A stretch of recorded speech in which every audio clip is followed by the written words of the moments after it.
con esto al equipo que nos grabe. Imagínate tú que de pronto tuviéramos a alguno de estos ministros intocables que están llenos de privilegios, al que se le encuentran o a la que se le encuentran circunstancias que los o las vinculen con la corrupción, con incluso delitos con los que pudieran enfrentar consecuencias penales.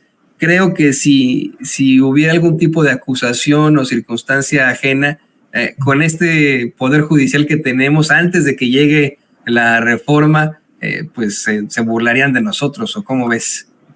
Pues fíjate, Toño, que hay que tener sí esta claridad que tú mencionas de que en el Poder Judicial como está actualmente configurado, pues no podemos esperar nada. Y un poco el presidente también adelantaba esto cuando decía que no se trata de que se vayan a presentar denuncias en el caso de los expresidentes, dijo, porque ya quedamos que iba a haber una consulta que se hizo y que no se alcanzó la mayoría que se requiere para que fuera vinculante.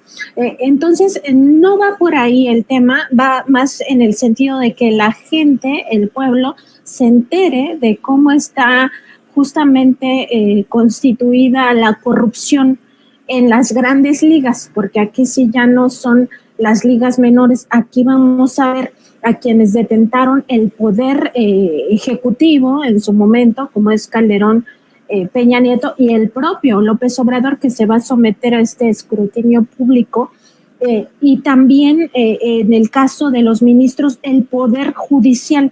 Cuando él habla de personas políticamente expuestas, yo lo que te digo es que son absolutamente todos.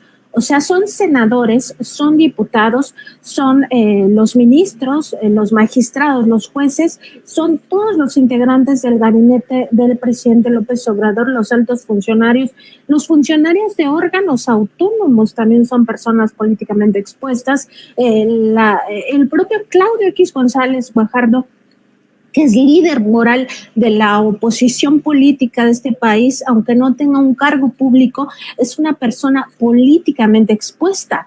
Entonces, aquí estamos hablando de todo mundo. Y hay que recordar también que existen 3 tipos de juicios.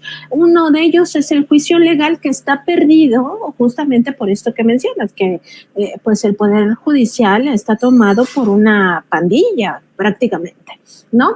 Está totalmente corrompido o totalmente podrido, como se le quiera calificar. El tema es que existen otros 2 juicios. El juicio de la historia, que se hace pues cuando ya ha pasado tiempo, se hace generalmente por el sector de la academia, que analiza los procesos históricos, pero también está el juicio social. El juicio social es fundamental para la construcción de democracia. ¿Qué significa el juicio social? Todos tenemos derecho a juzgar nuestra vida pública y a llegar a veredictos, incluso sin que exista un tribunal ciudadano o un consenso. Pero para muchísimos mexicanos nos queda muy claro que los grandes latrocinios se cometieron en los sexenios neoliberales, ¿no? Por ejemplo, y nada más pongo este ejemplo del FOBAPROA. Es un consenso prácticamente social. La mayoría del pueblo, no digo que todo el pueblo, porque todavía hay gente que justifica esos latrocinios, consideramos que fue un robo al pueblo de México esa política pública de Ernesto Zedillo Ponce de León en contubernio con José Ángel Gurría, actual, actual personaje que tiene en sus manos crear el proyecto de nación de Xóchitl Gálvez. Para que dimensionemos de quiénes se trata, ¿no? Entonces, eso colectivamente para la mayoría es un gran latrocinio, el mayor latrocinio que hemos vivido. Y ese es el juicio que nos toca a nosotros como ciudadanos.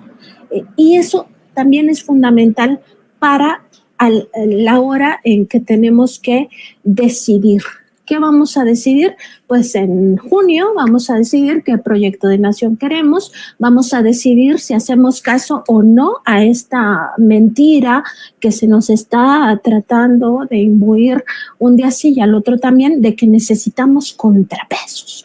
Ay, los contrapesos que nos hacen falta, por favor, no todo a Morena, no todo al PT, no todo al Verde, porque necesitamos contrapesos. Pues esos contrapesos son esas instituciones capturadas que sirven para los intereses oligárquicos, básicamente, para los intereses corruptos. Entonces, si nosotros ya tenemos esta claridad, porque estamos politizados y politizadas, para nosotros será mucho más fácil tomar una decisión y no ser manipulados. Entonces me parece que aunque no se judicialicen los casos, sí va a haber un juicio y es el juicio de la sociedad.